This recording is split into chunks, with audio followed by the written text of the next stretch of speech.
Punjabi radio US ਸੁਣ ਰਹੇ ਸਾਰੇ ਸਰੋਤਿਆਂ ਨੂੰ ਬਲਵਿੰਦਰ ਕੌਰ ਵੱਲੋਂ ਪਿਆਰ ਭਰੀ ਸਤਿ ਸ਼੍ਰੀ ਅਕਾਲ। ਤੇ ਜੀ ਸਰੋਤਿਓ, ਲੈ ਕੇ ਹਾਜ਼ਰ ਹਾਂ ਪ੍ਰੋਗਰਾਮ ਖਬਰ ਤੇ ਨਜ਼ਰ ਵਿੱਚ ਹੁੰਦੇ ਨੇ ਸਾਡੇ ਨਾਲ ਬਲਤੇਜ ਪੰਨੂ ਜੀ। ਤੇ ਕਰਾਂਗੇ ਪੰਜਾਬ ਦੀਆਂ ਗੱਲਾਂ ਕਿ ਉੱਥੇ ਕੀ ਕੁਛ ਹੋ ਰਿਹਾ ਆ। ਖਬਰਾਂ ਤੋਂ ਪਹਿਲਾਂ ਧੰਨਵਾਦ ਕਰਨਾ ਚਾਹੁੰਦੇ ਸਾਡੇ ਸਪਾਂਸਰ ਦਾ, ਜਿਨ੍ਹਾਂ ਨੇ ਇਸ ਪ੍ਰੋਗਰਾਮ ਨੂੰ ਸਪਾਂਸਰ ਕੀਤਾ, ਆਪ ਸਭ ਤੱਕ ਪਹੁੰਚਾਇਆ ਜੀ। ਖਾਲਸਾ ਇੰਸ਼ੋਰੈਂਸ ਏਜੰਸੀ ਵਾਲੇ, ਜਿਨ੍ਹਾਂ ਦਾ ਫ਼ੋਨ ਨੰਬਰ 4082722500, ਜੋ ਹਰ ਇੱਕ ਤਰ੍ਹਾਂ ਦੀ ਇੰਸ਼ੋਰੈਂਸ ਕਰਦੇ ਨੇ। ਗੁਰਦੀਪ ਸਿੰਘ ਬਿਰਦੀ, ਕਲੋਵਸ, ਇਸ਼ਾਨਜੀਤ ਸਿੰਘ ਕਲੋਟੀ, ਜੁੱਬਾ ਸਿਟੀ, ਸਤਨਾਮ ਸਿੰਘ ਸ਼ੇਰਗਿੱਲ, ਸਾਲਮਾ, ਤਲਵਿੰਦਰ ਸਿੰਘ ਤੇ Pritam Singh Gill, Bakersfield, Jasvir Singh ਜੋਸਨ, mountain house, Sarabjit Singh ਚੋਕਰ, ਟਰਲਿਕ। ਬਹੁਤ ਬਹੁਤ ਇਹਨਾਂ ਦੇ ਧੰਨਵਾਦੀ, ਇਹਨਾਂ ਨੇ ਇਸ ਪ੍ਰੋਗਰਾਮ ਨੂੰ ਸਪਾਂਸਰ ਕੀਤਾ, ਆਪ ਸਭ ਤੱਕ ਪਹੁੰਚਾਇਆ ਜੀ। ਸਾਡੇ ਨਾਲ ਜੁੜ ਚੁੱਕੇ ਨੇ ਬਲਤੇਜ ਪੰਨੂ ਜੀ। ਸਤਿ ਸ਼੍ਰੀ ਅਕਾਲ, ਸਵਾਗਤ ਹੈ ਜੀ। ਸਤਿ ਸ਼੍ਰੀ ਅਕਾਲ ਜੀ, ਧੰਨਵਾਦ ਜੀ, ਬਹੁਤ ਮਿਹਰਬਾਨੀ ਜੀ। ਅਤੇ ਬਲਤੇਜ ਪੰਨੂ ਜੀ, ਆਪਾਂ ਗੱਲ ਕਰਦੇ ਹਾਂ, ਜਿਸ ਤਰ੍ਹਾਂ ਹੁਣ ਇਲੈਕਸ਼ਨਾਂ ਦਾ ਦੌਰ ਆ ਅਤੇ ਹੁਣ ਕੁਛ ਕੁ ਦਿਨ ਤਾਂ ਸਿਰਫ ਇਲੈਕਸ਼ਨਾਂ 'ਤੇ ਰਹਾਂਗੇ ਕਿ ਜਿਹੜੇ ਵੱਡੇ ਨੇਤਾ ਆ ਪਾਰਟੀਆਂ ਦੇ, ਉਹ ਹੁਣ ਚੋਣ ਨੂੰ ਮਕਾਉਣਗੇ ਇਸ ਵੀਕ ਦੇ ਵਿੱਚ। ਬਿਲਕੁਲ ਜੀ, ਐਕਚੁਅਲੀ ਜਿਹੜਾ ਵੱਡੇ ਨੇਤਾ ਨੇ ਜੀ ਵੱਡੀਆਂ ਪਾਰਟੀਆਂ ਦੇ, ਖਾਸ ਤੌਰ ਦੇ ਉੱਤੇ ਕਾਂਗਰਸ ਤੇ BJP ਦੇ, ਉਹਨਾਂ ਦੀ ਆਮਦ ਜਿਹੜੀ ਆ ਜੀ ਅੱਜ ਤੋਂ ਸ਼ੁਰੂ ਹੋ ਗਈ ਆ। ਮਜੀਠਾ ਹਲਕੇ ਦੇ ਵਿੱਚ ਰਾਹੁਲ ਗਾਂਧੀ ਹੋਰੀ ਜਿਹੜੇ ਆ ਜੀ ਇਸ ਦੀ ਸ਼ੁਰੂਆਤ ਰੈਲੀ ਤੋਂ ਕਰ ਰਹੇ ਆ। ਇਸ ਤੋਂ ਇਲਾਵਾ ਉਹਨਾਂ ਦੇ ਵੱਲੋਂ ਜਲਾਲਾਬਾਦ ਦੇ ਵਿੱਚ ਵੀ ਜਾ ਕੇ ਜਿਹੜੀ ਆ ਉਹ ਰੈਲੀ ਕੀਤੀ ਜਾਣੀ ਆ। ਇਹ ਸਮਝਿਆ ਜਾ ਰਿਹਾ ਜੀ ਕਿ ਸੰਭਾਵੀ ਰੂਪ ਦੇ ਵਿੱਚ ਰਾਹੁਲ ਗਾਂਧੀ ਹੋਰੀ ਜਿਹੜੇ ਆ ਉਹ ਕੈਪਟਨ ਅਮਰਿੰਦਰ ਸਿੰਘ ਹੋਰਾਂ ਦੇ ਨਾਮ ਨੂੰ ਜਿਹੜੀ ਆ ਜੀ ਉਹ ਹਰੀ ਝੰਡੀ ਦੇ ਸਕਦੇ ਆ ਐਜ਼ ਏ ਮੁੱਖ ਮੰਤਰੀ ਵਜੋਂ, ਕਿਉਂਕਿ ਪਿਛਲੇ ਦਿਨਾਂ ਤੋਂ ਜਿਹੜਾ ਜੀ ਨਵਜੋਤ ਸਿੰਘ ਸਿੱਧੂ ਹੋਰਾਂ ਦੇ ਕਾਂਗਰਸ ਦੇ ਵਿੱਚ ਆਉਣ ਤੋਂ ਬਾਅਦ ਜਿਹੜਾ ਇੱਕ ਭੰਬਲ ਭੂਸਾ ਜਿਹਾ ਕ੍ਰੀਏਟ ਹੋਇਆ ਕਾਂਗਰਸ ਦੇ ਵਿਚਾਲੇ, ਉਹਨੂੰ ਜਿਹੜਾ ਜੀ ਉਹ ਤੋੜਨਾ ਚਾਹੁੰਦੇ ਆ। ਹਾਲਾਂਕਿ ਕੈਪਟਨ ਅਮਰਿੰਦਰ ਸਿੰਘ ਹੋਰੀ ਇਹਦਾ ਦੋਸ਼ ਜਿਹੜਾ ਜੀ ਉਹ ਲਾਈ ਜਾਂਦੇ ਨੇ ਕੇਜਰੀਵਾਲ ਦੇ ਉੱਤੇ ਕਿ ਪੋਸਟਰ ਜਿਹੜੇ ਆ ਉਹਨੇ ਲਵਾਏ ਨੇ। ਸੋ ਰਾਹੁਲ ਗਾਂਧੀ ਦੇ ਇਸ ਫੇਰੀ ਤੋਂ ਇਲਾਵਾ ਜਿਹੜਾ ਜੀ ਨਰਿੰਦਰ ਮੋਦੀ ਹੋਰੀ ਉਹ 2 ਫੇਰੀਆਂ ਜਿਹੜੀਆਂ ਜੀ ਇੱਥੇ ਪੰਜਾਬ ਦੇ ਵਿੱਚ ਲਾਉਣਗੇ ਔਰ ਉਹ ਅਕਾਲੀ ਭਾਜਪਾ ਗੱਠਜੋੜ ਦੇ ਹੱਕ ਦੇ ਵਿੱਚ ਜਿਹੜਾ ਜੀ ਉਹ ਲੋਕਾਂ ਨੂੰ ਵੋਟਾਂ ਪਾਉਣ ਦੇ ਵਾਸਤੇ ਪ੍ਰੇਰਿਤ ਕਰਨਗੇ। ਹੁਣ ਸਵਾਲ ਥੋੜਾ ਜਿਹਾ ਇਹ ਆਉਂਦਾ ਜੀ ਕਿ ਨਰਿੰਦਰ ਮੋਦੀ ਹੋਰੀ, ਕਿਉਂਕਿ 7 ਸਾਲ ਤੋਂ ਉੱਪਰ ਦਾ ਸਮਾਂ ਹੋ ਗਿਆ ਉਹਨਾਂ ਨੂੰ ਸੈਂਟਰ ਦੇ ਵਿੱਚ, ਪੰਜਾਬ ਨੂੰ ਦਿੱਤਾ ਲਿਆ ਕੱਖ ਨੀ ਗਾ ਜੀ। ਇੱਥੇ ਵੋਟਾਂ ਮੰਗਣ ਦੇ ਵਾਸਤੇ ਜਿਹੜਾ ਜੀ ਉਹ ਜ਼ਰੂਰ ਆਉਣਗੇ। ਉਧਰ ਤੀਜੀ ਧਿਰ ਜਿਹੜੀ ਆ ਜੀ ਉਹਨੇ ਆਪਣੀ ਸਾਰੀ ਤਾਕਤ ਜਿਹੜੀ ਆ ਉਹ ਝੋਕ ਦਿੱਤੀ ਆ। ਦਿੱਲੀ ਤੋਂ ਜਿਹੜੇ MLA ਤੇ ਉੱਥੇ ਜਿਹੜੇ ਮੰਤਰੀ ਨੇ ਉਹ ਇੱਥੇ ਪੰਜਾਬ ਦੇ ਵਿੱਚ ਵੱਖ-ਵੱਖ ਖੇਤਰਾਂ ਦੇ ਵਿੱਚ ਜਿਹੜਾ ਜੀ ਉਹ ਫਿਰ ਰਹੇ ਨੇ।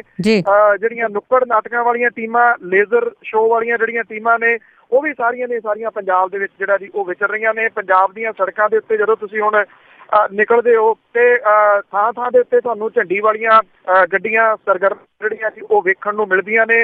ਇੰਨਾ ਜ਼ਰੂਰ ਹੈ ਕਿ ਇੱਕ ਪਾਰਟੀ ਦੀਆਂ ਬਹੁਤ ਜ਼ਿਆਦੀਆਂ ਸਰਗਰਮੀਆਂ ਨੇ, ਬਾਕੀ ਦੀਆਂ ਥੋੜ੍ਹੀਆਂ ਘੱਟ ਨੇ ਜੀ। ਬਿਲਕੁਲ ਜੀ, ਸਰਗਰਮੀਆਂ ਜ਼ੋਰਾਂ ਤੇ ਆ। ਤੇ ਅੱਗੇ ਆਪਾਂ ਗੱਲ ਕਰਦੇ ਹਾਂ ਕਿ ਸੱਤਾਧਾਰੀ ਪਾਰਟੀ ਅਕਾਲੀਆਂ ਦਾ ਥਾਂ ਤੇ ਵਿਰੋਧ ਬਹੁਤ ਹੋ ਰਿਹਾ। ਬਿਲਕੁਲ ਜੀ, ਐਕਚੁਅਲੀ ਇਹ ਜਿਹੜਾ ਵਿਰੋਧ ਹੈ ਇਹ ਨਿਰੰਤਰ ਜਾਰੀ ਹੈ। ਆਪਾਂ ਪਹਿਲਾਂ ਵੀ ਜਿਹੜੀ ਉਹ ਖਬਰਾਂ ਸਾਂਝੀਆਂ ਕਰ ਚੁੱਕੇ ਹਾਂ ਜੀ। ਹਾਲਾਂਕਿ ਇੱਥੇ ਦੇ ਮੀਡੀਆ ਦੇ ਵਿੱਚ ਇਹਦਾ ਬਹੁਤਾ ਜ਼ਿਆਦਾ ਜ਼ਿਕਰ ਹੈ ਨਹੀਂ ਗਾ। ਪ੍ਰਕਾਸ਼ ਸਿੰਘ ਬਾਦਲ ਹੋਰਾਂ ਦਾ ਵਿਰੋਧ ਪਿਛਲੇ ਦਿਨ ਹੀ ਹੋਇਆ, ਅਕਾਲੀ ਦਲ ਦੇ ਪ੍ਰਧਾਨ ਸੁਖਬੀਰ ਸਿੰਘ ਬਾਦਲ ਹੋਰਾਂ ਦਾ ਵਿਰੋਧ ਹੋਇਆ। ਜਿਹੜੇ ਵੱਡੇ ਨੇਤਾ ਨੇ, ਜਿਹੜੇ ਤੁਸੀਂ ਇਹ ਕਹਿ ਲਓ ਕਿ ਕੰਟਰੋਵਰਸ਼ੀਅਲ ਨੇਤਾ ਨੇ ਅਕਾਲੀ ਦਲ ਦੇ, ਉਹ ਇਸ ਵੇਲੇ ਝੇਪਣ ਲੱਗੇ ਆ ਜੀ ਬਾਹਰ ਨਿਕਲਣ ਤੋਂ। ਸਿਕੰਦਰ ਸਿੰਘ ਮਲੂਕਾ ਹੋਰਾਂ ਦੀਆਂ ਕੱਲ੍ਹ ਜਿਹੜੀਆਂ ਰੈਲੀਆਂ ਸੀਗੀਆਂ, ਉੱਥੇ ਇੰਨੀ ਕੁ ਫੋਰਸ ਜਿਹੜੀ ਲਾਈ ਹੋਈ ਸੀ ਉਹਨਾਂ ਦੇ ਆਪਣੇ ਪਿੰਡਾਂ ਦੇ ਵਿੱਚ, ਲੋਕ ਘੱਟ ਤੇ ਫੋਰਸ ਜਿਹੜੀ ਜੀ ਉਹ ਜ਼ਿਆਦਾ ਸੀਗੀ। ਇਸੇ ਤਰੀਕੇ ਦੇ ਨਾਲ ਇੱਕ ਸ਼੍ਰੋਮਣੀ ਕਮੇਟੀ ਦਾ ਮੈਂਬਰ ਹੈ ਜੀ, ਕੱਲ੍ਹ ਉਹ ਸਾਰਾ ਦਿਨ ਚਰਚਾ ਦੇ ਵਿੱਚ ਜਿਹੜੀ ਗੱਲ ਬਣੀ ਰਹੀ। ਫਰੀਦਕੋਟ ਦਾ ਪਿੰਡ ਚੰਦਬਾਜਾ ਸੀਗਾ ਜੀ। ਹੰਕਾਰ ਕਹਿੰਦੇ ਨਾ ਸਿਰ ਚੜ੍ਹ ਕੇ ਬੋਲਦਾ। ਸ਼ੇਰ ਸਿੰਘ ਮੰਡ ਇੱਥੇ ਸ਼੍ਰੋਮਣੀ ਗੁਰਦੁਆਰਾ ਪ੍ਰਬੰਧਕ ਕਮੇਟੀ ਦਾ ਮੈਂਬਰ ਆ, ਉਹਨੇ ਆ ਕੇ ਗਾਲ ਕੱਢਤੀ ਆਪਣੀ ਗੱਲ ਦੇ ਵਿੱਚ। ਪਿੰਡ ਵਾਲਿਆਂ ਨੇ ਜਿਹੜਾ ਸੀਗਾ ਜੀ ਸ਼ੇਰ ਸਿੰਘ ਮੰਡ ਨੂੰ, ਜਿਹੜੇ ਉਹ ਘਰ ਦੇ ਵਿੱਚ ਠਹਿਰਿਆ ਹੋਇਆ ਸੀ, ਉਸ ਘਰ ਨੂੰ ਬਾਹਰੋਂ ਘੇਰ ਲਿਆ। 4 ਘੰਟੇ ਤੱਕ ਉਹਨਾਂ ਨੇ ਜਿਹੜਾ ਜੀ ਉਹ ਘੇਰੀ ਰੱਖਿਆ। ਪੁਲਿਸ ਫੋਰਸ ਵੀ ਆ ਗਈ। ਲੋਕ ਜਿਹੜੇ ਸੀ ਉਹ ਟਸ ਤੋਂ ਮਸ ਹੋਣ ਦੇ ਵਾਸਤੇ ਤਿਆਰ ਨਹੀਂ ਸੀਗੇ। ਸ਼ੇਰ ਸਿੰਘ ਮੰਡ ਨੂੰ ਬਾਹਰ ਜਿਹੜੀ ਸੀ ਉਹ ਨਿਕਲ ਕੇ ਮੁਆਫੀ ਮੰਗਣੀ ਪਈ। ਇਹ ਵੀ ਕਹਿਣਾ ਪਿਆ ਕਿ ਮੁੜ ਕੇ ਉਹ ਇਸ ਪਿੰਡ ਦੇ ਵਿੱਚ ਜਿਹੜਾ ਜੀ ਉਹ ਚੋਣ ਪ੍ਰਚਾਰ ਦੇ ਵਾਸਤੇ ਨਹੀਂ ਆਊਗਾ। ਜਿਹੜਾ ਚੋਣ ਕਮਿਸ਼ਨ ਹੈ ਜੀ ਉਹ ਵੀ ਇਸ ਗੱਲ ਨੂੰ ਲੈ ਕੇ ਇਸ ਵੇਲੇ ਬਹੁਤ ਫਿਕਰਮੰਦ ਹੈ ਕਿ ਜਿਹੜੀ ਸੱਤਾਧਾਰੀ ਧਿਰ ਹੈ ਸ਼੍ਰੋਮਣੀ ਅਕਾਲੀ ਦਲ, ਉਹਦੇ ਜਿਹੜੇ ਨੇਤਾ ਨੇ ਜਿਵੇਂ ਉਹਨਾਂ ਦਾ ਵਿਰੋਧ ਜਿਹੜਾ ਦੀ ਉਹ ਹੋ ਰਿਹਾ। ਕੁਝ ਜਿਹੜੀਆਂ ਖੁਫੀਆ ਰਿਪੋਰਟਾਂ ਨੇ ਉਹ ਇਹ ਵੀ ਕਹਿੰਦੀਆਂ ਨੇ ਕਿ ਇਹ ਵਿਰੋਧ ਜਿਹੜਾ ਆਉਂਦੇ ਦਿਨਾਂ ਦੇ ਦੌਰਾਨ ਹੋਰ ਵੱਧ ਸਕਦਾ ਹੈ। ਐਕਚੁਅਲੀ ਇਹ ਜਿਹੜਾ ਵਿਰੋਧ ਹੈ ਜੀ ਪੰਜਾਬ ਦੇ ਵਿੱਚ ਪਿਛਲੇ ਦਿਨਾਂ ਤੋਂ ਪ੍ਰਸ਼ਾਸਨ ਜਿਹੜਾ ਕੁਸ਼ਾਸਨ ਬਣ ਗਿਆ ਸੀਗਾ। ਲੋਕ ਭਰੇ ਪੀਤੇ ਬੈਠੇ ਸੀਗੇ, ਪਰਚਿਆਂ ਦੇ ਭੰਨੇ ਹੋਏ ਲੋਕ, ਚਿੱਟੇ ਦੇ ਭੰਨੇ ਹੋਏ ਲੋਕ, ਗੁਰੂ ਗ੍ਰੰਥ ਸਾਹਿਬ ਦੀ ਬੇਅਦਬੀ ਜਿਹੜੀ ਹੈ ਜੀ ਉਹਦੇ ਤੋਂ ਆਹਤ ਹੋਏ ਲੋਕ ਨੇ ਜੀ। ਚੋਣ ਜ਼ਾਬਤਾ ਲੱਗਣ ਤੋਂ ਬਾਅਦ ਉਹ ਆਪਣਾ ਗੁੱਸਾ ਕਿਸੇ ਨਾ ਕਿਸੇ ਰੂਪ ਦੇ ਵਿੱਚ ਜਿਹੜਾ ਜੀ ਉਹ ਕੱਢ ਰਹੇ ਨੇ।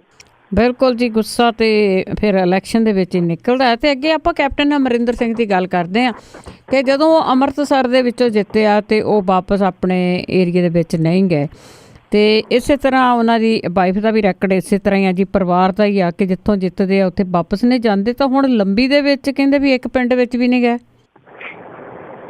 ਬਿਲਕੁਲ ਜੀ, ਐਕਚੁਅਲੀ ਲੰਬੀ ਤੋਂ ਉਹ ਉਮੀਦਵਾਰ ਜਿਹੜਾ ਬਣੇ ਨੇ ਉਹ ਜਿਹੜੇ ਬਿਆਨਾਂ ਦੇ ਰੂਪ ਦੇ ਵਿੱਚ ਹੀ ਅਜੇ ਜਿਹੜਾ ਦੀ ਕਿਹਾ ਜਾ ਸਕਦਾ। ਸਭ ਤੋਂ ਵੱਧ ਜਿਹੜੇ ਪਿੰਡ ਗਾਏ ਨੇ ਉਹ ਗਾਏ ਨੇ ਪ੍ਰਕਾਸ਼ ਸਿੰਘ ਬਾਦਲ ਹੋਰਾਂ ਨੇ ਜੀ। 78 ਪਿੰਡਾਂ ਦੇ ਵਿੱਚ 78 ਪਿੰਡ ਪੈਂਦੇ ਆ ਲੰਬੀ ਹਲਕੇ ਨੂੰ। 78 ਦੇ 78 ਪਿੰਡਾਂ ਦੇ ਵਿੱਚ ਆਪਣੀ ਗੇੜੀ ਜਿਹੜੀ ਆ ਜੀ ਉਹ ਲਾ ਚੁੱਕੇ ਨੇ। ਵੱਖਰੀ ਗੱਲ ਹੈ ਕਿ ਪ੍ਰਕਾਸ਼ ਸਿੰਘ ਬਾਦਲ ਹੋਰਾਂ ਦਾ ਵਿਰੋਧ ਵੀ ਲੰਬੀ ਤੋਂ ਸ਼ੁਰੂ ਹੋਇਆ ਔਰ ਲੰਬੀ ਹਲਕੇ ਦੇ ਵਿੱਚ ਹੀ ਜ਼ਿਆਦਾ ਜਿਹੜਾ ਵਿਰੋਧ ਸ਼ੁਰੂ ਹੋਇਆ। ਔਰ ਜਿਹੜੀ ਇੱਕ ਦੁਰਘਟਨਾ ਵਾਪਰੀ ਸੀ, ਜਿਹੜੀ ਜੁੱਤੀ ਮਾਰੀ ਗਈ ਸੀ, ਉਹ ਵੀ ਲੰਬੀ ਹਲਕੇ ਦੇ ਵਿੱਚ ਹੀ ਵੱਜੀ ਸੀਗੀ ਜੀ। ਔਰ ਦੂਸਰੇ ਉਮੀਦਵਾਰ ਨੇ ਜੀ ਜਰਨੈਲ ਸਿੰਘ, ਜਿਹੜੇ ਦਿੱਲੀ ਤੋਂ ਐਮਐਲਏ ਨੇ। ਐਮਐਲਏ ਛੱਡ ਕੇ ਇੱਥੇ ਜਿਹੜਾ ਜੀ ਪ੍ਰਕਾਸ਼ ਸਿੰਘ ਬਾਦਲ ਹੋਰਾਂ ਦੇ ਖਿਲਾਫ ਆ ਕੇ ਖੜੇ ਹੋਏ ਨੇ। ਉਹ ਹੁਣ ਤੱਕ 48 ਪਿੰਡਾਂ ਦਾ ਜਿਹੜਾ ਜੀ ਉਹ ਦੌਰਾ ਕਰ ਚੁੱਕੇ ਨੇ। 48 ਪਿੰਡਾਂ ਤੱਕ ਪਹੁੰਚ ਬਣਾ ਚੁੱਕੇ ਨੇ। ਡੇ ਬਾਈ ਡੇ ਉਹਨਾਂ ਦੀ ਟੀਮ ਜਿਹੜੀ ਆ ਉਹ ਆਪ ਪਿੰਡਾਂ ਤੱਕ ਪਹੁੰਚ ਕਰ ਰਹੇ ਨੇ। ਪਰ ਕੈਪਟਨ ਅਮਰਿੰਦਰ ਸਿੰਘ ਹੋਰੀ ਜਿਹੜੇ ਨੇ ਜੀ ਕਾਂਗਰਸ ਦੇ ਵੱਲੋਂ ਇੱਥੇ ਉਮੀਦਵਾਰ ਨੇ, ਉਹ ਅਜੇ ਤੱਕ ਕਿਸੇ ਇੱਕ ਪਿੰਡ ਦੇ ਵਿੱਚ ਖੁਦ ਨਹੀਂ ਗਏ। ਜਿੱਦਣ ਪੇਪਰ ਭਰਨੇ ਸੀਗੇ ਇੱਕ ਕਾਫਲੇ ਦੇ ਰੂਪ ਦੇ ਵਿੱਚ ਜਿਹੜਾ ਜੀ ਉਹ ਜ਼ਰੂਰ ਇੱਥੋਂ ਲੰਬੀ ਦੇ ਖੇਤਰ ਦੇ ਵਿੱਚੋਂ ਲੰਘੇ ਨੇ। ਪਰ ਉਹਨਾਂ ਦੀ ਜਗ੍ਹਾ ਦੇ ਉੱਤੇ ਜਿਹੜੇ ਰਣਿੰਦਰ ਸਿੰਘ ਟਿੱਕੂ ਜਿਹੜੇ ਉਹਨਾਂ ਦੇ ਬੇਟੇ ਨੇ ਉਹ ਉਹਨਾਂ ਦੀ ਚੋਣ ਮੁਹਿੰਮ ਜਿਹੜੀ ਆ ਉਹ ਭਖਾ ਰਹੇ ਨੇ। ਲੋਕਾਂ ਤੱਕ ਅਪਰੋਚ ਜਿਹੜੀ ਆ ਜੀ ਉਹ ਕਰ ਰਹੇ ਨੇ। ਇਹਦੇ ਨਾਲ ਨਾਲ ਕੁਝ ਕਾਂਗਰਸੀ ਆਗੂ ਜਿਹੜੇ ਜੀ ਉਹ ਵੀ ਬਾਦਲ ਪਿੰਡ ਤੇ ਲੰਬੀ ਹਲਕੇ ਦੇ ਵਿੱਚ ਜਿਹੜਾ ਜੀ ਉਹ ਡਟੇ ਹੋਏ ਨੇ। ਪਰ ਕੈਪਟਨ ਅਮਰਿੰਦਰ ਸਿੰਘ ਹੋਰੀ ਪੰਜਾਬ ਦੇ ਵਿੱਚ ਬਾਕੀ ਥਾਵਾਂ ਦੇ ਉੱਤੇ ਸਰਗਰਮ ਨੇ ਜੀ। ਨਾ ਤਾਂ ਉਹਨਾਂ ਨੇ ਪਟਿਆਲੇ ਦੇ ਵਿੱਚ ਜਿਹੜੀ ਇਹਦੀ ਆਪਣੀ ਚੋਣ ਮੁਹਿੰਮ ਦੀ ਸ਼ੁਰੂਆਤ ਕੀਤੀ ਆ, ਉੱਥੇ ਪ੍ਰਨੀਤ ਕੌਰ ਹੋਰੀ ਉਹਨਾਂ ਦੀ ਚੋਣ ਜਿਹੜੀ ਆ ਜੀ ਉਹ ਲੜ ਰਹੇ ਨੇ। ਪਰ ਅਜੇ ਤੱਕ ਜਿਹੜਾ ਜੀ ਕੈਪਟਨ ਅਮਰਿੰਦਰ ਸਿੰਘ ਹੋਰੀ ਕਿਸੇ ਵੀ ਪਿੰਡ ਤੱਕ ਜਿਹੜਾ ਉਹ ਪਹੁੰਚੇ ਨਹੀਂ ਹੈਗੇ। ਔਰ ਨਾ ਪਹੁੰਚਣ ਦੀ ਜਿਹੜੀ ਆ ਜੀ ਉਹ ਉਮੀਦ ਕੋਈ ਬਹੁਤ ਜ਼ਿਆਦਾ ਹੈਗੀ ਆ। ਕੋਈ ਰੈਲੀ ਵਗੈਰਾ ਤਾਂ ਉਹ ਜ਼ਰੂਰ ਇੱਥੇ ਕਰ ਸਕਦੇ ਨੇ। ਰਾਹੁਲ ਗਾਂਧੀ ਹੋਰਾਂ ਦੀ ਰੈਲੀ ਦੇ ਵਿੱਚ ਜਿਹੜਾ ਜੀ ਉਹ ਸ਼ਾਮਲ ਹੋ ਸਕਦੇ ਨੇ। ਪਰ ਡਾਇਰੈਕਟ ਅਪਰੋਚ ਜਿਹੜੀ ਅਕਸਰ ਪਿੰਡਾਂ ਵਾਲੇ ਚਾਹੁੰਦੇ ਹੁੰਦੇ ਆ ਉਹ ਕੈਪਟਨ ਅਮਰਿੰਦਰ ਸਿੰਘ ਹੋਰੀ ਲੰਬੀ ਦੇ ਵਿੱਚ ਬਣਾ ਸਕਣਗੇ, ਇਹ ਇੱਕ ਸਵਾਲ ਹੀ ਹੈ ਜੀ। ਉਹ ਤਾਂ ਹੁਣ ਸਾਰਿਆਂ ਨੂੰ ਪਤਾ ਹੈ ਕਿ ਉੱਥੇ ਕਿਉਂ ਲੜਨ ਗਏ ਆ ਜੀ। ਤੇ ਅੱਗੇ ਆਪਾਂ ਨੋਟਬੰਦੀ ਤੇ ਬੇਅਦਬੀ ਮਾਮਲੇ ਦੀ ਜੇ ਗੱਲ ਕਰੀਏ ਤਾਂ ਇਹ ਜਿਹੜੇ ਸਾਇਲੈਂਟ ਵੋਟਰ ਆ ਇਹ ਕੋਈ ਜ਼ਰੂਰ ਡਿਸਾਈਡ ਕਰਨਗੇ। ਇਹ ਸਾਇਲੈਂਟ ਕਿਲਰ ਜਿਹੜੇ ਆ ਜੀ ਉਹਦੇ ਰੂਪ ਦੇ ਵਿੱਚ ਇਹਨੂੰ ਜਿਹੜਾ ਜੀ ਦੇਖਿਆ ਜਾ ਰਿਹਾ। ਇਹ ਕਿਹਾ ਜਾ ਰਿਹਾ ਜੀ ਕਿ ਇੱਕ ਤਾਂ ਜਿਹੜਾ ਅਕਾਲੀ ਦਲ ਹੈ ਉਹ ਇੱਕ ਗੱਲ ਤੋਂ ਅਣਭੇਜੀ ਰਿਹਾ ਕਿ ਨੋਟਬੰਦੀ ਜਿਹੜੀ ਹੈ ਜੀ ਸ਼ਾਇਦ ਉਹਦੇ ਉੱਤੇ ਕੋਈ ਅਸਰ ਨਹੀਂ ਕਰੂਗੀ। ਔਰ ਜਦੋਂ ਇਹ ਨੋਟਬੰਦੀ ਹੋਈ ਆ ਇਹਦੇ ਹੱਕ ਦੇ ਵਿੱਚ ਬੋਲਣਾ ਅਕਾਲੀ ਦਲ ਨੂੰ ਮਹਿੰਗਾ ਜਿਹੜਾ ਜੀ ਉਹ ਪੈ ਸਕਦਾ।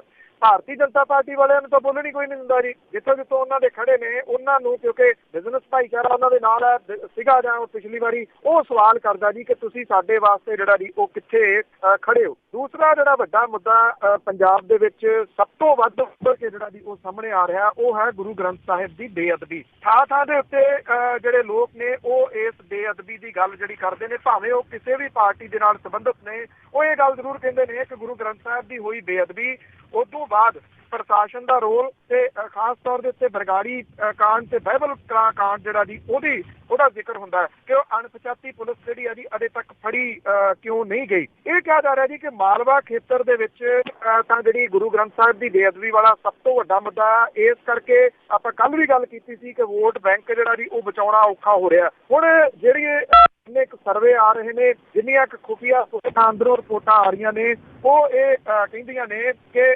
ਵੱਖ-ਵੱਖ ਥਾਵਾਂ ਦੇ ਉੱਤੇ ਬੇਸ਼ੱਕ ਉੱਥੋਂ ਦੇ ਲੋਕਲ ਮੁੱਦੇ ਵੀ ਭਾਰੂ। ਜੇ ਅਬੋਹਰ ਦੀ ਗੱਲ ਕਰੀਏ, ਭੀਮ ਟਾਂਕ ਮੁੱਦਾ ਬਹੁਤ ਵੱਡਾ ਇੱਥੇ ਮੁੱਦਾ ਹੈ। ਦਲਿਤ ਕਾਰਡ ਇੱਥੇ ਖੇਡਿਆ ਜਾ ਰਿਹਾ। ਫਾਜ਼ਿਲਕਾ ਦੀ ਮੈਂ ਤੁਹਾਨੂੰ ਕਹਾਣੀ ਸੁਣਾਈ ਸੀ ਕਿ ਵਿਕਾਸ ਨਾਂ ਦੀ ਉੱਥੇ ਕੋਈ ਚੀਜ਼ ਹੀ ਹੈ ਨਹੀਂ। ਫਿਰੋਜ਼ਪੁਰ ਅਰਬਨ ਦਾ ਜਿਹੜਾ ਏਰੀਆ ਜੀ ਜ਼ਹਿਰੀਲਾ ਹੋ ਚੁੱਕਾ ਪਾਣੀ ਜਿਹੜਾ ਜੀ ਉੱਥੇ ਬਹੁਤ ਵੱਡਾ ਇਸ ਵੇਲੇ ਮੁੱਦਾ ਹੈ। ਗੁਰੂ ਹਰਸਹਾਏ ਦਾ ਵੀ ਇਹੀ ਮੁੱਦਾ। ਜਲਾਲਾਬਾਦ ਜਿੱਥੇ ਕਿ ਵਿਕਾਸ ਹੋਇਆ ਸੀਗਾ, ਮੈਂ ਤੁਹਾਨੂੰ ਕੱਲ ਕਹਾਣੀ ਇਹਦੀ ਸਾਰੀ ਸੁਣਾਈ ਸੀਗੀ। ਉੱਥੇ ਵੀ ਜਿਹੜੇ ਆ ਜੀ ਲੋਕਲ ਮੁੱਦੇ ਭਾਰੂ ਨੇ, ਪਰ ਇਸ ਵੇਲੇ ਸਾਇਲੈਂਟ ਕਿਲਰ ਦੇ ਰੂਪ ਦੇ ਵਿੱਚ ਜਿਹੜਾ ਦੇਖਿਆ ਜਾ ਰਿਹਾ ਹੈ ਕਿ ਸਭ ਤੋਂ ਵੱਡਾ ਫੈਕਟਰ ਜਿਹੜਾ ਜੀ ਉਹ ਕਿਹੜੀਆਂ ਚੀਜ਼ਾਂ ਦਾ ਹੋਊਗਾ। ਇਹ ਦੋ ਚੀਜ਼ਾਂ ਨੇ ਜੀ ਜਿਹੜੀਆਂ ਸੱਤਾਧਾਰੀ ਧਿਰ ਨੂੰ ਲੈ ਕੇ ਬਹਿ ਸਕਦੀਆਂ ਨੇ। ਕੁਝ ਰਿਪੋਰਟਾਂ ਇਸ ਤਰ੍ਹਾਂ ਦੀਆਂ ਵੀ ਆ ਰਹੀਆਂ ਨੇ ਕਿ ਮਾਲਵੇ ਦੀਆਂ ਕੁਝ ਸੀਟਾਂ ਇਸ ਤਰ੍ਹਾਂ ਦੀਆਂ ਨੇ ਜਿੱਥੇ ਅਕਾਲੀ ਦਲ ਵਾਲਿਆਂ ਦੀ ਜਿਹੜੀ ਹੈ ਜੀ ਖਾਸ ਤੌਰ ਤੇ ਉਹਨਾਂ ਦੀ ਜ਼ਮਾਨਤ ਜ਼ਬਤ ਹੋਣ ਤੱਕ ਦੀ ਨੌਬਤ ਜਿਹੜੀ ਆ ਉਹ ਆ ਸਕਦੀ ਹੈ। ਇਹ ਦੋ ਅਹਿਮ ਮੁੱਦੇ ਜਿਹੜੇ ਨੇ ਜੋ ਗਲ ਦੀ ਹੱਡੀ ਬਣ ਗਏ ਨੇ ਸੱਤਾਧਾਰੀ ਧਿਰ ਦੀ, ਉਹ ਗੁਰੂ ਗ੍ਰੰਥ ਸਾਹਿਬ ਦੀ ਬੇਅਦਬੀ ਤੇ ਨੋਟਬੰਦੀ ਦਾ ਜਿਹੜਾ ਜੀ ਉਹ ਮੁੱਦਾ। ਅਜੇ ਵੀ ਬੈਂਕਾਂ ਦੇ ਮੂਹਰੇ ਲੋਕਾਂ ਦੀਆਂ ਲਾਈਨਾਂ ਜਿਹੜੀਆਂ ਦੀ ਉਹ ਘੱਟ ਨਹੀਂ ਹੋਈਆਂ। ਬੇਸ਼ੱਕ ਇਹ ਕਹਿ ਦਿੱਤਾ ਗਿਆ ਕਿ ਜਿਹੜਾ ATM ਹੈ ਉੱਥੋਂ ਤੁਸੀਂ 10,000 ਰੁਪਏ ਤੱਕ ਕਢਾ ਸਕਦੇ ਹੋ, ਪਰ ਗੱਲ ਇਹ ਆ ਕਿ ਜੇ ਉਹਦੇ ਵਿੱਚ ਕੈਸ਼ ਹੀ ਨਹੀਂ ਹੈਗਾ ਤਾਂ ਫਿਰ ਕਢਾਉਣਾ ਜਿਹੜਾ ਜੀ ਉਹ ਕਿੱਥੋਂ ਆ। ਇਸ ਕਰਕੇ ਮੁਸੀਬਤ ਤਾਂ ਬਹੁਤ ਵੱਡੀ ਜਿਹੜੀ ਹੈ ਜੀ ਇਹ ਨੋਟਬੰਦੀ ਵਾਲੀ ਵੀ ਬਣੀ ਹੋਈ ਹੈ, ਜਿਹੜੀ ਕਿ ਸ਼ਹਿਰੀ ਵੋਟ ਦੇ ਉੱਤੇ ਬਹੁਤ ਵੱਡਾ ਅਸਰ ਜਿਹੜਾ ਜੀ ਉਹ ਪਾਊਗੀ। ਅਕਸਰ ਇਹ ਗੱਲ ਚੱਲਦੀ ਆ ਕਿ ਸ਼ਹਿਰੀ ਵੋਟ ਕਿੱਧਰ ਨੂੰ ਜਾਊਗੀ। ਸੋ ਨੋਟਬੰਦੀ ਤੋਂ ਸਿੱਧੀ ਪਈ ਜਿਹੜੀ ਸ਼ਹਿਰੀ ਵੋਟ ਆ ਉਹ ਝੁਕਦੀ ਕਿਹੜੇ ਪਾਸੇ ਨੂੰ ਆ, ਇਹ ਬਹੁਤ ਵੱਡਾ ਸਵਾਲ ਹੋਊਗਾ ਜੀ। ਜੀ ਬਿਲਕੁਲ ਅਸਰ ਤੇ ਜੀ ਜ਼ਰੂਰ ਪਾਊਗੀ ਕਿਤੇ ਨਾ ਕਿਤੇ, ਕਿਉਂਕਿ ਲੋਕ ਬੜੇ ਤੰਗ ਆ। ਤੇ ਅੱਗੇ ਆਪਾਂ ਕਾਂਗਰਸ ਪਾਰਟੀ ਦੀ ਗੱਲ ਕਰਦੇ ਹਾਂ ਕਿ ਲੁਧਿਆਣੇ ਦੇ ਲਾਗੇ ਇਹਨਾਂ ਨੇ ਬਾਹਰੋਂ ਲੋਕ ਲਿਆ ਕੇ ਸਿੱਟੇ, ਜਿਸ ਤਰ੍ਹਾਂ ਬਿਹਾਰ ਤੋਂ ਸਿੱਟੇ ਆ ਤੇ ਬਾਕੀਆਂ ਨੂੰ ਇਹ ਬੜਾ ਕੁਝ ਕਹਿੰਦੇ ਸੀਗੇ। ਬਿਲਕੁਲ ਜੀ, ਐਕਚੁਅਲੀ ਕਿਉਂਕਿ ਕੈਪਟਨ ਅਮਰਿੰਦਰ ਸਿੰਘ ਹੋਰੀ ਇਸ ਗੱਲ ਦੀ ਵਿਰੋਧਤਾ ਕਰਦੇ ਰਹੇ ਆ ਕਿ ਬਾਹਰੋਂ ਕਿਉਂ ਜੀ, ਬਾਹਰਲੇ ਜਿਹੜੇ ਜੀ ਇੱਥੇ ਕਿਉਂ ਆ ਰਹੇ ਨੇ। ਉਹ ਅਰਵਿੰਦ ਕੇਜਰੀਵਾਲ ਹੋਰਾਂ ਨੂੰ ਇਹ ਕਹਿੰਦੇ ਰਹੇ ਆ ਕਿ ਹਰਿਆਣੇ ਦਾ ਹੈ, ਇਸ ਕਰਕੇ ਪੰਜਾਬ ਦੇ ਵਿੱਚ ਇਹਨੂੰ ਵੜਨ ਨਹੀਂ ਦੇਣਾ ਚਾਹੀਦਾ, ਜਾਂ ਬਾਹਰੀ ਨੇਤਾ ਨੂੰ ਪੰਜਾਬ ਵਾਲੇ ਜਿਹੜੇ ਆ ਜੀ ਉਹ ਬਰਦਾਸ਼ਤ ਨਹੀਂ ਕਰਨਗੇ। ਪਰ ਇਹ ਬਿਲਕੁਲ ਇਹ ਉਲਟ ਪੱਖ ਆ ਜੀ। ਕਾਂਗਰਸ ਨੇ ਇਸ ਵੇਲੇ ਆਪਣੀ ਜਿਹੜੀ ਟੇਕ ਆ ਜੀ ਉਹ ਬਿਹਾਰੀ ਨੇਤਾਵਾਂ ਦੇ ਉੱਤੇ ਰੱਖ ਲਈ ਹੈ, ਖਾਸ ਤੌਰ ਦੇ ਉੱਤੇ ਲੁਧਿਆਣੇ ਵਾਲੀਆਂ ਜਿਹੜੀਆਂ ਸੀਟਾਂ ਨੇ ਉਹਦੇ ਉੱਤੇ। ਬਿਹਾਰੀ ਵੋਟ ਬੈਂਕ ਜਿਹੜਾ ਜੀ ਇਹਦੇ ਵਿੱਚ ਸੇਧ ਜਿਹੜੀ ਉਹ ਲਾਉਣ ਦੇ ਵਾਸਤੇ ਬਿਹਾਰ ਤੋਂ ਨੇਤਾ ਜਿਹੜੇ ਨੇ ਉਹ ਵਿਸ਼ੇਸ਼ ਤੌਰ ਦੇ ਉੱਤੇ ਬੁਲਾਏ ਗਏ ਨੇ। ਇਹਦੇ ਵਿੱਚ ਜਿਹੜੀ ਬਿਹਾਰ ਦੀ ਸੱਤਾਧਾਰੀ ਧਿਰ ਆ ਉਹਦੇ ਕੁਝ ਨੇਤਾ ਇਸ ਵੇਲੇ ਇੱਥੇ ਲੁਧਿਆਣੇ ਦੀਆਂ ਵੱਖ-ਵੱਖ ਸੀਟਾਂ ਦੇ ਉੱਤੇ ਚੋਣ ਪ੍ਰਚਾਰ ਕਰ ਰਹੇ ਨੇ, ਕਿਉਂਕਿ ਲੁਧਿਆਣੇ ਵਾਲੀਆਂ ਜਿਹੜੀਆਂ ਸੀਟਾਂ ਨੇ ਇੱਥੇ ਪ੍ਰਵਾਸੀ ਬਹੁਤ ਜਿਹੜਾ ਜੀ ਉਹ ਨਹੀਂ ਰਹਿੰਦੇ ਨੇ। 6 ਲੱਖ ਤੋਂ ਉੱਪਰ ਰਜਿਸਟਰਡ ਵੋਟਰ ਲੁਧਿਆਣੇ ਜਿਹੜਾ ਲੋਕ ਸਭਾ ਕੰਸਟੀਚੁਐਂਸੀ ਹੈ ਉਹਦੇ ਵਿੱਚ ਪ੍ਰਵਾਸੀ ਨੇ ਜੀ। ਤੋਂ ਬਾਕੀ ਥਾਵਾਂ ਦੇ ਉੱਤੇ ਵੀ ਪ੍ਰਵਾਸੀ ਜਿਹੜੇ ਬੈਠੇ ਨੇ। ਕਾਂਗਰਸ ਨੂੰ ਲੱਗਦਾ ਹੈ ਕਿ ਪ੍ਰਵਾਸੀਆਂ ਦੀਆਂ ਵੋਟਾਂ ਜਿਹੜੀਆਂ ਜੀ ਉਹ ਲੈਣ ਦੇ ਵਾਸਤੇ ਇਹ ਨੇਤਾ ਉਹਦਾ ਕੰਮ ਕਰ ਸਕਦੇ ਨੇ। ਰਣਜੀਤਾ ਰੰਜਨ ਹੈ ਜੀ ਇੱਥੇ 3 ਦਿਨ ਉਹ ਚੋਣ ਪ੍ਰਚਾਰ ਕਰਕੇ ਗਈ ਆ। ਜਿਹੜੀ ਸੱਤਾਧਾਰੀ ਧਿਰ ਹੈ ਜੀ ਬਿਹਾਰ ਦੀ, ਉਹਦੇ ਕੁਝ ਨੇਤਾ ਇਸ ਵੇਲੇ ਲੁਧਿਆਣੇ ਦੇ ਵਿੱਚ ਜਿਹੜਾ ਜੀ ਉਹ ਪ੍ਰਚਾਰ ਕਰ ਰਹੇ ਨੇ, ਵੋਟਾਂ ਪ੍ਰਭਾਵਿਤ ਜਿਹੜਾ ਜੀ ਉਹ ਕਰਨ ਦੀ ਕੋਸ਼ਿਸ਼ ਕਰ ਰਹੇ ਨੇ। ਇਹ ਕਹਿ ਰਹੇ ਨੇ ਕਿ ਕਾਂਗਰਸ ਦੀ ਸਰਕਾਰ ਜਿਹੜੀ ਜੀ ਆਉਣ ਤੇ ਉਹਨਾਂ ਦੀਆਂ ਮੁਸੀਬਤਾਂ ਹੱਲ ਹੋ ਸਕਦੀਆਂ ਨੇ। ਹੁਣ ਵੇਖਣਾ ਇਹ ਹੋਊਗਾ ਕਿ ਇਹ ਜਿਹੜੇ ਬਿਹਾਰੀ ਨੇਤਾ ਨੇ ਇਹਨਾਂ ਦਾ ਕਿੱਡਾ ਕੁ ਵੱਡਾ ਅਸਰ ਜਿਹੜਾ ਜੀ ਉਹ ਪੰਜਾਬ ਦੀਆਂ ਇਹਨਾਂ ਚੋਣਾਂ ਦੇ ਉੱਤੇ ਪੈਂਦਾ। ਲੁਧਿਆਣੇ ਵਾਲੀਆਂ ਜਿਹੜੀਆਂ ਸੀਟਾਂ ਨੇ ਇਹਨਾਂ ਦੇ ਉੱਤੇ ਕਿੰਨਾ ਕੁ ਵੱਡਾ ਇਹ ਫੈਕਟਰ ਜਿਹੜਾ ਜੀ ਉਹ ਪੈਂਦਾ, ਕਿਉਂਕਿ ਲੁਧਿਆਣੇ ਦੇ ਵਿੱਚ ਲੁਧਿਆਣੇ ਵਾਲੀਆਂ ਸੀਟਾਂ ਤੋਂ ਇੱਕ ਬਹੁਤ ਵੱਡੀ ਤਕੜੀ ਜਿਹੜੀ ਟੱਕਰ ਆ ਜੀ ਉਹ ਬੈਂਸ ਭਰਾ ਦੀ ਜਿਹੜੀ ਲੋਕ ਇਨਸਾਫ ਪਾਰਟੀ ਹੈ ਜਿਹਨੇ ਗੱਠਜੋੜ ਕੀਤਾ ਆਮ ਆਦਮੀ ਪਾਰਟੀ ਦੇ ਨਾਲ, ਉਹਦੇ ਵੱਲੋਂ ਸਾਰੀਆਂ ਸੀਟਾਂ ਦੇ ਉੱਤੇ ਬਹੁਤ ਵੱਡੀ ਟੱਕਰ ਜਿਹੜੀ ਹੈ ਜੀ ਉਹ ਦਿੱਤੀ ਜਾ ਰਹੀ ਹੈ। ਬਿਲਕੁਲ ਜੀ, ਇਸ ਕਰਕੇ ਆਉਂਦੇ ਹੋਣ ਕਿ ਉਸ ਇਲਾਕੇ ਦੇ ਵਿੱਚ ਬਿਹਾਰ ਤੋਂ ਆਏ ਹੋਏ ਜਿਹੜੇ ਆ ਪ੍ਰਵਾਸੀ ਉਹ ਵੀ ਬੜੇ ਬੈਠੇ ਹੋਏ ਆ। ਅਤੇ ਅੱਗੇ ਆਪਾਂ ਗੱਲ ਕਰਦੇ ਹਾਂ ਬੰਬਈ ਦੇ ਵਿੱਚ ਭਾਜਪਾ ਅਤੇ ਸ਼ਿਵ ਸੈਨਾ ਦੀਆਂ ਕਹਿੰਦੇ ਗੱਠਜੋੜ ਸੀਗਾ, ਉਹ 'ਚ ਤਰੜੇੜਾਂ ਆਈਆਂ। ਸ਼ਿਵ ਸੈਨਾ ਦਾ ਜਿਹੜਾ ਹੈਗਾ ਜੀ ਮੁਖੀ ਉਦਵ ਠਾਕਰੇ, ਉਹਨੇ ਇਹ ਗੱਲ ਕਹੀ ਕਿ ਜਿਹੜੀਆਂ ਜ਼ਿਲ੍ਹਾ ਪ੍ਰੀਸ਼ਦ ਦੀਆਂ ਚੋਣਾਂ ਆ ਰਹੀਆਂ ਨੇ, ਮਿਊਨਿਸਪੈਲਿਟੀ ਦੀਆਂ ਨਿਗਮ ਦੀਆਂ ਚੋਣਾਂ ਆ ਰਹੀਆਂ ਨੇ, ਉਹਨਾਂ ਨੇ ਇਹ ਗੱਲ ਕਹੀ ਆ ਕਿ ਅਸੀਂ ਭਾਜਪਾ ਦੇ ਨਾਲ ਗੱਠਜੋੜ ਜਿਹੜਾ ਜੀ ਉਹ ਨਹੀਂ ਕਰਨਾ। ਉਹ ਕਹਿੰਦਾ ਜੀ ਉਹਨੇ ਬੜੇ ਗਰਮ ਬਿਆਨ ਕੁਝ ਨੇ ਕੱਲ। ਉਹ ਕਹਿੰਦਾ ਜੀ ਕਿ ਅਸੀਂ ਕਿਸੇ ਦੇ ਕੋਲੇ ਤਰਲਾ ਲੈਣ ਕਿਉਂ ਜਾਈਏ, ਭਾਰਤੀ ਜਨਤਾ ਪਾਰਟੀ ਨੂੰ ਅਸੀਂ ਕਿਉਂ ਕਹਿਣ ਜਾਈਏ ਕਿ ਸਾਨੂੰ ਗੱਠਜੋੜ ਦੇ ਵਿੱਚ ਕਿੰਨੀਆਂ ਸੀਟਾਂ ਜਿਹੜੀਆਂ ਦੀ ਉਹ ਚਾਹੀਦੀਆਂ ਨੇ। ਉਹਦਾ ਇਹ ਕਹਿਣਾ ਕਿ ਜਿਹੜੀ ਭਾਰਤੀ ਜਨਤਾ ਪਾਰਟੀ ਹੈ ਸਾਨੂੰ 114 ਸੀਟਾਂ ਜਿਹੜੀਆਂ ਉਹ ਛੱਡਣ ਲਈ ਤਿਆਰ ਹੈ, ਪਰ ਉਹ ਕਹਿੰਦੇ ਕਿ ਅਸੀਂ ਬਰਾਬਰ ਦੀ ਧਿਰ ਹੈ ਮੁੰਬਈ ਦੇ ਵਿੱਚ, ਮਹਾਰਾਸ਼ਟਰ ਦੇ ਵਿੱਚ, ਫਿਰ ਸਾਨੂੰ ਜੇ ਅੱਧੋ ਅੱਧ ਨਹੀਂ ਇਦੋਂ ਵੱਧ ਜਿਹੜੀਆਂ ਦੀ ਉਹ ਸੀਟਾਂ ਚਾਹੀਦੀਆਂ ਨੇ। ਉਦਵ ਠਾਕਰੇ ਨੇ ਇਹ ਗੱਲ ਕਹੀ ਹੈ ਕਿ ਅਸੀਂ ਇਹ ਜਿਹੜੀਆਂ ਚੋਣਾਂ ਨੇ ਭਾਰਤੀ ਜਨਤਾ ਪਾਰਟੀ ਦੇ ਨਾਲ ਰਲ ਕੇ ਨਹੀਂ ਲੜਾਂਗੇ, ਬਲਕਿ ਆਪਣੇ ਬਲਬੂਤੇ ਦੇ ਉੱਤੇ ਜਿਹੜੀਆਂ ਦੀ ਇਹ ਚੋਣਾਂ ਲੜ ਸਕਦੇ ਆ। ਔਰ 21 ਫਰਵਰੀ ਨੂੰ ਜਿਹੜੀਆਂ ਦੀ ਵੋਟਾਂ ਇੱਥੇ ਮੁੰਬਈ ਦੇ ਵਿੱਚ, ਮਹਾਰਾਸ਼ਟਰ ਦੇ ਵਿੱਚ ਜਿਹੜੀਆਂ ਦੀ ਉਹ ਪੈਣੀਆਂ ਨੇ ਜ਼ਿਲ੍ਹਾ ਪ੍ਰੀਸ਼ਦ ਦੀਆਂ ਤੇ ਨਿਗਮ ਦੀਆਂ। ਇਹ ਵੀ ਹੋ ਸਕਦਾ ਹੈ ਕਿ ਸ਼ਿਵ ਸੈਨਾ ਦੇ ਵੱਲੋਂ ਇਹ ਮਹਿਜ਼ ਧਮਕੀ ਹੋਵੇ ਵੱਧ ਸੀਟਾਂ ਜਿਹੜੀਆਂ ਦੀ ਉਹ ਛਡਵਾਉਣ ਦੇ ਵਾਸਤੇ। ਵੈਸੇ ਉਦਵ ਠਾਕਰੇ ਹੋਰੀ ਜਿਹੜੇ ਕਿ ਮਹਾਰਾਸ਼ਟਰ ਦੇ ਵਿੱਚ ਇੱਕ ਧਿਰ ਵੀ ਨੇ ਜਿਹੜੀ ਉੱਥੇ ਸੱਤਾਧਾਰੀ ਧਿਰ ਹੈ ਭਾਰਤੀ ਜਨਤਾ ਪਾਰਟੀ ਦੀ, ਉਹਦੇ ਵਿੱਚ ਸੈਂਟਰ ਦੇ ਵਿੱਚ ਵੀ ਉਹਨਾਂ ਨੇ ਜਿਹੜੀ ਹੈ ਜੀ ਉਹ ਸਪੋਰਟ ਦਿੱਤੀ ਹੋਈ ਹੈ ਭਾਰਤੀ ਜਨਤਾ ਪਾਰਟੀ ਦੀ ਸਰਕਾਰ ਨੂੰ। ਸਵਾਲ ਇਹ ਹੈ ਜੀ ਵੇਖਣ ਵਾਲਾ ਕਿ ਕੀ ਜੇ ਮਿਊਨਿਸਪੈਲਿਟੀ ਦੀਆਂ ਇਹ ਚੋਣਾਂ ਸ਼ਿਵ ਸੈਨਾ ਜਿਹੜੀ ਹੈ ਜੀ ਉਹ ਵੱਖਰੇ ਹੋ ਕੇ ਲੜਦੀ ਆ ਤੇ ਇਹਦਾ ਮਤਲਬ ਇਸ ਤਰੀਕੇ ਦੇ ਨਾਲ ਲਿਆ ਜਾਊਗਾ ਜੀ ਕਿ ਮਹਾਰਾਸ਼ਟਰ ਦੇ ਵਿੱਚ ਗੱਠਜੋੜ ਜਿਹੜਾ ਜੀ ਉਹ ਭਾਰਤੀ ਜਨਤਾ ਪਾਰਟੀ ਦਾ ਸ਼ਿਵ ਸੈਨਾ ਦੇ ਨਾਲ ਟੁੱਟਣ ਵੱਲ ਨੂੰ ਵੱਧ ਰਿਹਾ ਜੀ। ਤੇ ਆਪਾਂ ਨੂੰ ਜੀ ਅਖੀਰ ਦੇ ਵਿੱਚ ਆਪਾਂ ਜਿਸ ਤਰ੍ਹਾਂ ਹੁਣ ਪੰਜਾਬ ਵੰਡਿਆ ਹੋਇਆ ਮਾਝਾ, ਮਾਲਵਾ ਤੇ ਦੁਆਬਾ, ਮਾਲਵੇ ਦੇ ਵਿੱਚ ਤੁਸੀਂ ਕਹਿੰਦੇ ਆ ਕਿ ਉੱਥੇ ਕਾਫੀ ਚੜ੍ਹ ਤੇ ਆ ਆਮ ਆਦਮੀ ਪਾਰਟੀ ਦੀ, ਤੇ ਦੁਆਬੇ ਦੇ ਵਿੱਚ ਕਿਸ ਤਰ੍ਹਾਂ ਆ?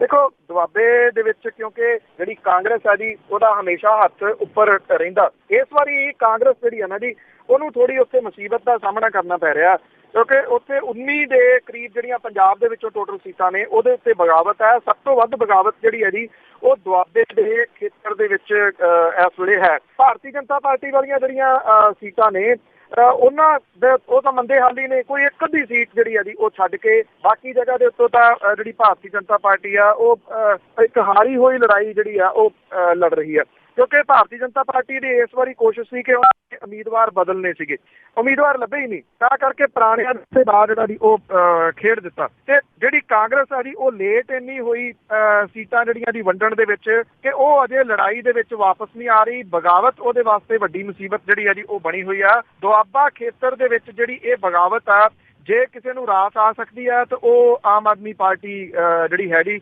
ਜਿਹੜੀ ਉਹ ਗੇਨ ਕਰ ਸਕਦੀ ਹੈ, ਜਿਹਦਾ ਦੁਆਬਾ ਖੇਤਰ ਕੁਝ ਕਮਜ਼ੋਰ ਕਿਹਾ ਜਾ ਸਕਦਾ ਹੈ। ਇਹ ਨਹੀਂ ਹੈ ਕਿ ਉੱਥੇ ਹੈ ਨਹੀਂ ਗੀ, ਬਹੁਤ ਸਾਰੀਆਂ ਸੀਟਾਂ ਦੇ ਉੱਤੇ ਸਿੱਧੀ ਜਿਹੜੀ ਟੱਕਰ ਹੈ ਉਹ ਕਾਂਗਰਸ ਦੇ ਨਾਲ ਆਮ ਆਦਮੀ ਪਾਰਟੀ ਦੀ ਜਿਹੜੀ ਉਹ ਹੈਗੀ ਆ, ਪਰ ਜਿੱਥੋਂ ਬਾਗੀ ਖੜੇ ਆ ਉਹਨਾਂ ਸੀਟਾਂ ਦੇ ਉੱਤੋਂ ਦਾ ਜਿਹੜਾ ਜੀ ਉਹ ਸਹਾਰਾ ਲੈ ਕੇ ਅੱਗੇ ਵੱਧ ਸਕਦੀ ਹੈ। ਔਰ ਬਾਕੀ ਜਿਹੜੀ ਗੱਲ ਮੈਂ ਪਹਿਲਾਂ ਵੀ ਕਈ ਵਾਰੀ ਕੀਤੀ ਹੈ ਕਿ ਹੁਣ ਜਿਹੜੇ ਦਿਨ ਨੇ ਜਿਵੇਂ ਅੱਜ ਸਾਡੇ ਇੱਥੇ 27 ਤਰੀਕ ਹੋ ਗਈ, ਅੱਜ ਤੋਂ ਜਿਹੜਾ ਜੀ ਸਟਾਰਟ ਹੋ ਕੇ ਅਗਲੇ 5 ਦਿਨ ਤੁਸੀਂ ਇਹ ਲਾ ਕੇ ਚਲੋ 1 ਤਰੀਕ ਤੱਕ ਡੇ ਬਾਈ ਡੇ ਆਵਰਸ ਬਾਈ ਆਵਰਸ ਜਿਹੜਾ ਜੀ ਇਹ ਸਿਚੁਏਸ਼ਨ ਹੈ ਉਹ ਬਦਲੂਗੀ। ਹਵਾ ਜਿਹੜੀ ਹੈ ਜੀ ਕਿਸ ਪਾਸੇ ਵੱਲ ਨੂੰ ਜਾਂਦੀ ਹੈ। ਰਾਹੁਲ ਗਾਂਧੀ ਦੀਆਂ ਜਿਹੜੀਆਂ ਰੈਲੀਆਂ ਨੇ ਉਹਨੂੰ ਹੰਗਾਰਾ ਕਿਹੋ ਜਿਹਾ ਮਿਲਦਾ ਲੋਕਾਂ ਦਾ, ਕਿਉਂਕਿ ਕਾਂਗਰਸ ਨੂੰ ਮੁਸੀਬਤ ਵੱਡੀ ਪੈ ਰਹੀ ਹੈ ਜੀ ਲੋਕ ਇਕੱਠੇ ਕਰਨ ਦੇ ਵਾਸਤੇ, ਦਿਹਾੜੀ ਤੇ ਲੋਕ ਲਿਆਂਦੇ ਜਾ ਰਹੇ ਆ, ਉਹਨੂੰ ਕਿੰਨਾ ਕੁ ਹੰਗਾਰਾ ਮਿਲਦਾ ਜੀ। ਉਹ ਇੱਥੇ ਆ ਕੇ ਅਨਾਉਂਸਮੈਂਟ ਕੀ ਕਰਦੇ ਆ, ਜੇ ਉਹ ਕੈਪਟਨ ਅਮਰਿੰਦਰ ਸਿੰਘ ਹੋਰਾਂ ਦਾ ਨਾਮ ਅਨਾਉਂਸ ਜਿਹੜਾ ਜੀ ਉਹ ਕਰਦੇ ਆ, ਇਹਦਾ ਇੰਪੈਕਟ ਕਿਹੋ ਜਿਹਾ ਪੈਂਦਾ। ਤੋਂ ਅਗਲੇ ਜਿਹੜੇ 5-4 ਦਿਨ ਨੇ ਨਾ ਇਹ ਡੇ ਬਾਈ ਡੇ ਬੜੇ ਨੇੜੇ ਤੋਂ ਨਿਗਾਹ ਰੱਖਣ ਵਾਲੇ ਹੋਣਗੇ ਕਿ ਕਿਹੜੀ ਪਾਰਟੀ ਦੀ ਹਵਾ ਜਿਹੜੀ ਬਣਦੀ ਆ। ਝੁੱਲਣੀ ਹਵਾ ਆ ਜੀ, ਜਦੋਂ ਹਵਾ ਝੁੱਲਣੀ ਆ ਤੇ ਫਿਰ ਜਿਹੜੀ ਆ ਜੀ ਉਹ ਵਨ ਸਾਈਡਡ ਹੀ ਹੋਣਾ। ਫਿਰ ਲੋਕਾਂ ਨੇ ਇਹ ਦੇਖਣਾ ਨਹੀਂ ਹੈਗਾ ਉਮੀਦਵਾਰ ਕਿਹੜਾ ਜੀ ਉਹ ਕਿੱਥੋਂ ਦਾ ਆ, ਕੀ ਕਰਦਾ ਆ। ਸੋ ਅਗਲੇ ਕੁਝ ਦਿਨ ਜਿਹੜੇ ਨੇ ਜੀ ਬੜੇ ਕ੍ਰੂਸ਼ਲ ਹੋਣਗੇ ਪੰਜਾਬ ਦੇ ਵਾਸਤੇ। ਬਿਲਕੁਲ ਜੀ, ਇੱਧਰੋਂ ਤਾਂ ਥੋੜਾ ਦਿਸਦਾ ਹੀ ਹੈਗਾ ਆ ਮਾਲਵਾ ਤੇ ਦੁਆਬਾ ਤੇ ਮਾਝੇ ਦੇ ਵਿੱਚ ਬਿਲਕੁਲ ਚੁੱਪ ਚਾਂ ਜਾਂ ਲੋਕਾਂ ਦਾ ਸਮਝ ਹੀ ਨਹੀਂ ਆਉਂਦੀ ਕਿ ਇਹ ਨਹੀਂ ਭੁਗਤਣਾ ਕਿੱਧਰ ਆ। ਇਹ ਤੁਹਾਡੀ ਗੱਲ ਠੀਕ ਹੈ ਜੀ। ਇਹ ਜਿਹੜਾ ਸਾਇਲੈਂਟ ਵੋਟਰ ਇਸ ਵੇਲੇ ਸਭ ਤੋਂ ਵੱਧ ਜਿਹੜਾ ਜੀ ਉਹ ਮਾਝੇ 'ਚ ਬੋਲਦਾ ਹੀ ਨਹੀਂ। ਇਸੇ ਕਰਕੇ ਖਬਰਾਂ ਦੇ ਰੂਪ ਦੇ ਵਿੱਚ ਤੁਸੀਂ ਦੇਖਿਆ ਹੋਣਾ ਜਿੰਨਾ ਜ਼ਿਕਰ ਮਾਲਵੇ ਦਾ ਹੁੰਦਾ ਜਾਂ ਜਿੰਨਾ ਦੁਆਬੇ ਦਾ ਜ਼ਿਕਰ ਜਿਹੜਾ ਜੀ ਉਹ ਹੋ ਰਿਹਾ, ਮਾਝੇ ਦਾ ਜ਼ਿਕਰ ਖਬਰਾਂ ਦੇ ਰੂਪ ਦੇ ਵਿੱਚ ਬਹੁਤ ਘੱਟ ਹੋ ਰਿਹਾ ਜੀ। ਇਹਦਾ ਸ਼ਾਇਦ ਇੱਕ ਵੱਡਾ ਰੀਜ਼ਨ ਮੈਂ ਸਮਝਦਾ ਜੀ ਜੋ ਉਹ ਨਸ਼ਾ ਹੈ ਜੀ। ਘਰਾਂ ਦੇ ਘਰ ਜਿਹੜੇ ਇਹਨਾਂ ਦੀ ਉਹ ਖਾਲੀ ਹੋ ਗਏ, ਪਰਚੇ ਇੰਨੇ ਦਰਜ ਹੋਏ ਆ ਲੋਕਾਂ ਦੇ ਉੱਤੇ, ਮਣਾ ਮੂਹੀ ਜਿਹੜੇ ਜੀ ਉਹ ਤੁੰਨ ਦਿੱਤੇ ਗਏ, ਧੱਕ ਦਿੱਤੇ ਗਏ ਲੋਕ ਜਿਹੜੇ ਜੀ ਪਰਚਿਆਂ ਦੇ ਰੂਪ ਦੇ ਵਿੱਚ ਉਹ ਡਰੇ ਹੋਏ ਆ ਜੀ। ਉਹ ਇਹ ਸਮਝਦੇ ਆ ਕਿ ਅਜੇ ਵੀ ਜਿਹੜਾ ਜੀ ਕਿਸੇ ਤਰੀਕੇ ਨਾਲ ਇਹ ਸੱਤਾ ਦੇ ਵਿੱਚ ਦੁਬਾਰਾ ਆ ਗਏ ਤੇ ਸਾਨੂੰ ਜਿਹੜਾ ਉਹ ਢਾਹ ਨਾ ਲੈਣ। ਹਾਲਾਂਕਿ ਅਜੇ ਵੀਡੀਓ ਪਹੁੰਚਿਆ ਨੀਗਾ। ਇੱਕ ਨੇਤਾ ਹੈ ਜੀ ਪਿਛਲੇ ਦਿਨੀ ਉਹਨੇ 3 ਦਿਨ ਪਹਿਲਾਂ ਇਹ ਇੱਕ ਜਗ੍ਹਾ ਦੇ ਉੱਤੇ ਤਕਰੀਰ ਕਰਦਿਆਂ ਇਹ ਗੱਲ ਕਹੀ ਆ ਕਿ ਆਪਣੇ ਮੁੰਡਿਆਂ ਨੂੰ ਸਮਝਾਓ, ਜੇ ਉਹ ਨਾ ਸਮਝੇ ਤੇ 5-5 ਸਾਲ ਫਿਰ ਜੇਲ੍ਹਾਂ ਦੇ ਅੰਦਰ ਜਿਹੜਾ ਉਹ ਰਹਿਣ ਦੇ ਵਾਸਤੇ ਤਿਆਰ ਰਹਿਣ। ਏਦਾਂ ਦੀਆਂ ਧਮਕੀਆਂ ਜਿਹੜੀਆਂ ਅਜੇ ਵੀ ਦਿੱਤੀਆਂ ਜਾ ਰਹੀਆਂ ਨੇ, ਉਹਨਾਂ ਤੋਂ ਡਰੇ ਹੋਏ ਨੇ ਲੋਕ। ਹੁਣ ਸਾਇਲੈਂਟ ਵੋਟਰ ਜਿਹੜਾ ਜੀ ਉਹ ਭੁਗਤੂਗਾ ਕਿੱਧਰ, ਇਹ ਵੇਖਣ ਵਾਲੀ ਨੇੜਿਓਂ ਨਿਗਾਹ ਹੋਊਗੀ ਜੀ। ਅਸਲ ਕਹਾਣੀ ਤਾਂ ਸਹੀ ਪੁੱਛੋ ਤਾਂ ਇਹ ਪਤਾ ਤਾਂ ਜੀ ਉਦੋਂ ਹੀ ਲੱਗਣੀ ਹੈ ਜਦੋਂ ਨਤੀਜੇ ਆਉਣੇ ਆ ਕਿ ਬਣਿਆ ਕੀ ਪਿਆ। ਜੀ ਜੀ ਜੀ ਬਿਲਕੁਲ, ਅਖੀਰ ਦੇ ਵਿੱਚ ਉਦੋਂ ਹੀ ਪਤਾ ਲੱਗਣਾ। ਬਹੁਤ ਬਹੁਤ ਤੁਹਾਡਾ ਧੰਨਵਾਦ ਹੈ ਜੀ, ਬੜੀ ਮਿਹਰਬਾਨੀ। ਥੈਂਕ ਯੂ ਸਤਿ ਸ਼੍ਰੀ ਅਕਾਲ ਜੀ। ਸਰੋਤੇ ਸਨ ਬਲਤੇਜ ਪੰਨੂ ਜੋ ਸਾਡੇ ਨਾਲ ਜੁੜੇ ਤੇ ਦੱਸਿਆ ਕਿ ਪੰਜਾਬ ਦੇ ਵਿੱਚ ਕੀ ਕੁਝ ਵਾਪਰ ਰਿਹਾ। ਇਸੇ ਦੇ ਨਾਲ ਅੱਜ ਦਾ ਪ੍ਰੋਗਰਾਮ ਇੱਥੇ ਹੀ ਸਮਾਪਤ। ਅਗਲੇ ਬੁਲਟਨ ਤੱਕ ਬਲਵਿੰਦਰ ਕੌਰ ਵੱਲੋਂ ਆਪ ਸਭ ਨੂੰ ਹੀ ਪਿਆਰ ਭਰੀ ਸਤਿ ਸ਼੍ਰੀ ਅਕਾਲ।